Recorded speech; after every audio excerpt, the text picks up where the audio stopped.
On my way, oh my God, still coming out of my eyes from last night. Dirt and rocks, and it was muddy again this morning. It was just, I told Jason last night, there's a 0% chance we're going with Jazzy Judy today, simply because it rained all night, and they were calling for rain off and on all morning. So I get up, had a shower and a shave, and went to the track. We trained a bunch of horses hard over the last 2 days. Wanted to make sure they were eating, they were feeling good, and I did. So everybody was good. And Jason said, "What about Judy?" And I said, "Oh, what's the track like?" He said, "They put some material on it." He said, "It's a little tacky. It was either go today in qualifier or train her hard." I would pick qualifier, and I'm glad I did. Even though she did make a little break leaving, I'm glad we qualified her because her left stifle was shaking after, which is a telltale sign. Might need a little vet work done on. That bothered her last year a little bit. And if I had trained her, I probably wouldn't have known or wouldn't have done that. So in retrospect, I'm glad we qualified her. Just got a little out of sorts leaving the gate, and rolled off stride, come right back trotting, and was very strong. I moved her in the middle of the turn at the 5/8 because she was trotting the turns actually very good. I moved her 3 wide, and she just inhaled the front runners, which probably weren't great horses. But what she did afterwards was impressive. The track was off a second. She trotted her last half 57-4, 58, last quarter in 28-2, and just obliterated them. I love this filly's merciless behavior, and it's going to turn her into a nice horse. I talked to Jim King after and asked about the qualifying rules, staking rules.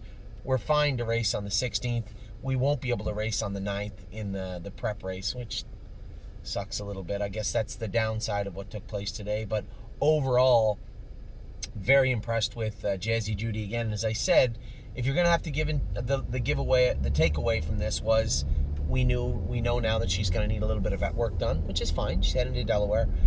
Jim King is going to have a truck at the Meadows on Saturday, so we're going to try and get Jazzy Judy to the Meadows on Saturday.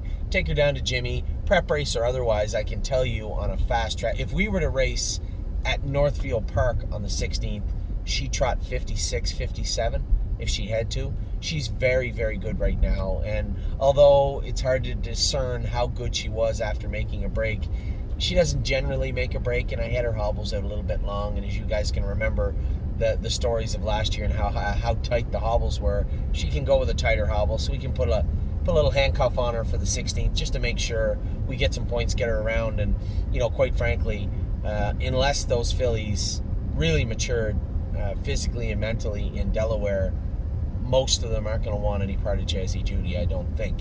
So we'll see how things play out the 16th. I do want to fly down there and go with her,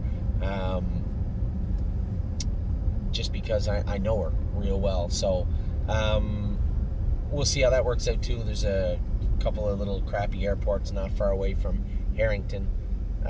Jimmy was telling me how to do it, and it's an hour away. And anyway, whatever, it's worth it. When it comes to this filly, it's definitely worth it. As far as expectations go this year, we have expectations for horses, and some of them have not met those expectations this year.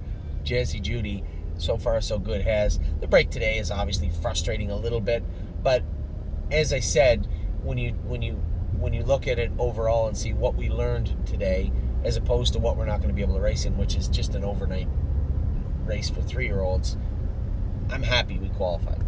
Don't like making breaks, but Jazzy Judy breaks are going to be few and far between. She is a pretty sure-footed horse, even though she doesn't look like it. If you got her hung up right, drive her appropriately, you're not going to see Jazzy Judy make very many breaks. So, very happy with Jazzy Judy. Equally disappointed with Frilly Fringes. I think that will be our last start with Frilly Fringes.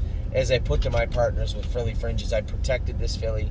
I've showed a lot of favoritism towards her. I've given her every opportunity and then some to be a good horse, to be any kind of good horse. And quite frankly, we sold 3 maiden trotters last week that would thump her. So it's pretty hard for me to continue down and say, no, Jazzy Judy, we're just going to try a few more things with her. Frilly Fringes. The Frilly Fringes experiment has come to an end. Ultimately, her bad attitude has pushed me into a corner that I just simply can't get out of. And, the brakes we can fix. She was fine today with the trot and hobbles on, but her lack of care and understanding and drive to do her work is just put me in a tough spot. So Philly Fringes will be listed on Gate this week, and we continue to get polite and professional emails from people asking why some of these horses need to leave and why they can't be effective animals. And we sold GW Chrome yesterday. He is an effective horse, but his claiming price was $15, and we were offered claiming price for him. It's pretty hard to turn that down, right? Especially when we sold Fox Valley Britska for $13 and Italian Grit for $14. It's hard not to sell GW Chrome for $15.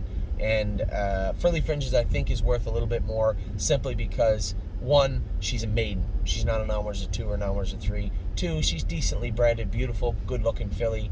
And three, gets around any size track. So I think probably 18 would be the asking price for Furley Fringes. Enough about Northfield Park today. We had a good day here in Cleveland. The rain is starting to come down. We missed it for the most part, and everything went well. Big announcement also, My Jazz. I watched her jog today. The shoeing that we did with her has worked very well. I'd say she was 98% today, so we're going to train her a little bit on Saturday. If she goes good enough and looks strong enough on Saturday, you should be looking at a Thursday qualifier, which will be very, very busy. We found out today that what's the filly's name? The filly that hit her hock and had an abscess in her hock. Holy Chick. She just missed her qualifying date. She has to qualify. So I think she was at like 47 days. Were we able to get her in on Sunday? I think she might have been okay, but they didn't write the maiden back on Sunday. So we'll qualify Holy Chick next Thursday. We'll hopefully qualify My Jazz next Thursday, but most importantly, we have 21 babies to qualify next Thursday. So we have a lot going on next Thursday afternoon and late morning here in Cleveland, Ohio. So My Jazz looked fantastic today. Now, Ontario. We were running around and I got to see this qualifier, that one, and I went back and looked at all the videos. For the most part, were you entertained? It was a pretty good morning. Last week we had all the depressing emails and death threats come in about the horses last week, and I told everybody this was by design. For the most part, everybody looked the way they were supposed to today. Better's Hope looked better. Now, in fairness, I said anything slower than 57-3, and we're selling them. He had to push the envelope to 57-4, but there was a variant of 1 second given for the track. So he did come 28-3, and I talked to Mario. I said, listen, if he's not going to get around B track, there's no point in us keeping him. He said, yeah, he's going to be a little bumpy, but he'll get around. I said, good. Prove it, because you're going to drive him next week. That's what. So Better's Hope, he had a 1-week reprieve from the governor. He will race next week, Grand River or maybe Georgians Open. I have no idea, but he'll race somewhere next week. Adrenaline Rush, from my naked eye, it looked like his hobbles were a little tight to me. I meant to ask Mario that, and I forgot to ask him. He said, he's running out, take that Murphy blind off and just a head pull. 56-1 was good. I expected an easy win in 55 in a piece, but Adrenaline Rush never does anything easy, does he? Kind of hung down the lane and didn't get up at the wire, but he was on the left line. And as I said, when I looked at the video, now the qualifying quality videos aren't very good, but it looked to me like his hobbles were a little tight. So I'm going to ask Mario and address that with Jason and Cindy this week. But man, just seemed like he could use a little more hobble to me. Brilliant Corners, I thought was good. Could have been better, a little flat. He only come 29-1 in the end of it. Adrenaline Rush 28-1. Now keep in mind, it was muddy today. They gave a track. They gave a second for Mohawk also. So, it's a little view screen. By the way, you take up too much of the driveway with your car. Too much of the driveway. Just letting you know. Adrenaline Rush, 28-1 in the end of it. As I said, I think he can be better. I don't know what they plan on doing. I'm not in the street, am I? I don't know what they're planning on doing with Adrenaline Rush next week. Even if they come back with another qualifier, I'd be okay with that. Brilliant Corners, 56. I thought he looked a little flat on the end of it. He's going to see the vet tomorrow. Plus, they have the hood on them and everything. As Mario was saying to me, I'd like to see him without the ear hood. Just put earplugs on him, and we'll have the vet draw blood on him tomorrow and see what's up. I know he's been a difficult colt at 2 and 3, but I like this horse very, very much so. So I'll have the vet go all over him tomorrow, draw blood, scope him, make sure everything is working properly. And this is a horse, again, I'd like to see him come back for another qualifier next week. A horse that likely doesn't need to come back for any qualifiers, and looked absolutely fantastic. Was no free lunch. 27 flat on the end of it in the mud. A mile and 56 flat. 55 flat. I wrote this down wrong. Let's just went in 55. 55 flat. Last quarter in 27 flat. And looked very good. He's heading to the vet tomorrow also. Just a little maintenance, get him looked at. But a great qualifier by him and a great drive by Mario. Blue Monk, pretty good, jammed up, closing on the end of it. 56-1, 28-1. I thought he looked really good. And then first glance, I thought he was good. I thought Mario was a little aggressive with him in the second quarter. I was happy, no complaints. And then Mario told me after, he said they warmed him up and the snake cord broke in his mouth. So the snake cord's just a cord that attaches from the bit, goes around the horse's jaw and attaches. We use quite a few of them. On both sides of the border, and it broke on him. So he said, we went and got another one. All they had was the rope one, and he was really grabby.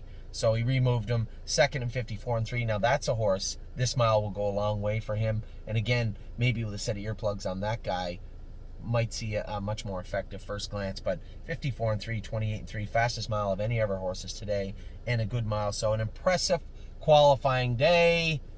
There you go. That's how it's supposed to look. I was very happy on both sides of the border. As I said, I guess the only blemish would be Judy's break.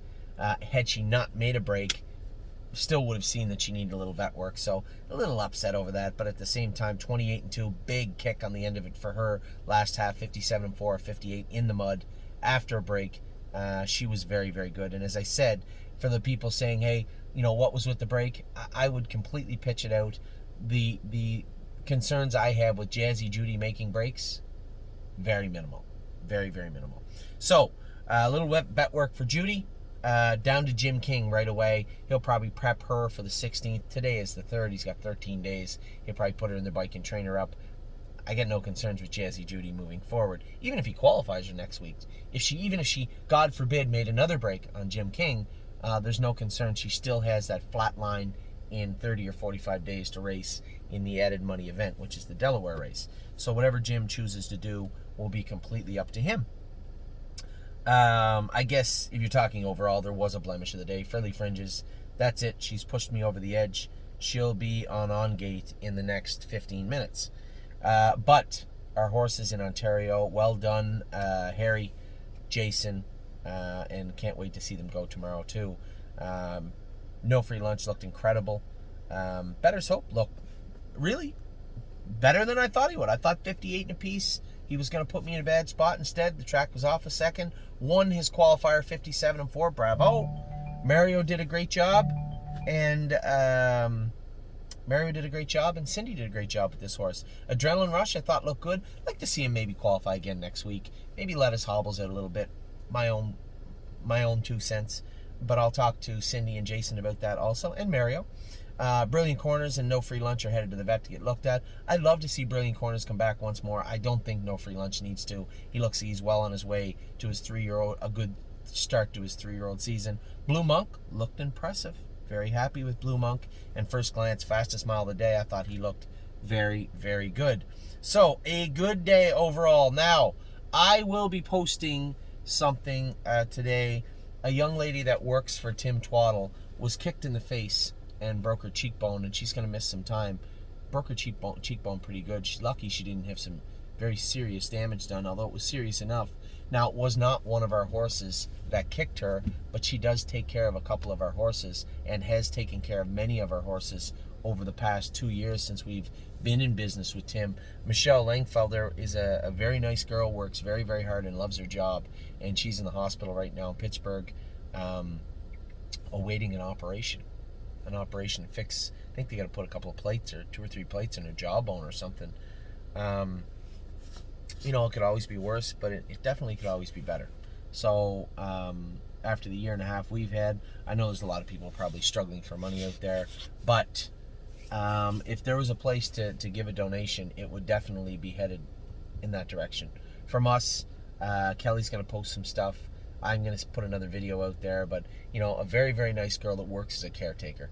Probably one of the most underappreciated jobs in the universe.